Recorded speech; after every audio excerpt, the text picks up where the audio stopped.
You ask Tiger to solve. This deals with linear equations with one unknown. The final result is x equals 13. Let's solve it step by step. Simplify the expression. Expand the parentheses. Simplify the arithmetic.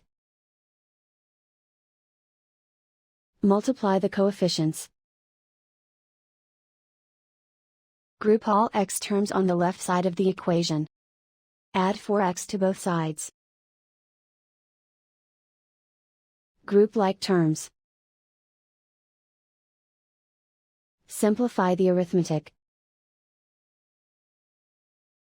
Group like terms.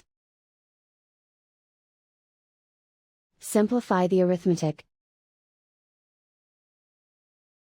Group all constants on the right side of the equation. Add 7 to both sides.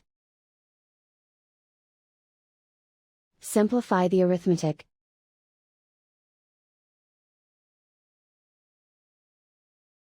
And so the final result is x equals 13.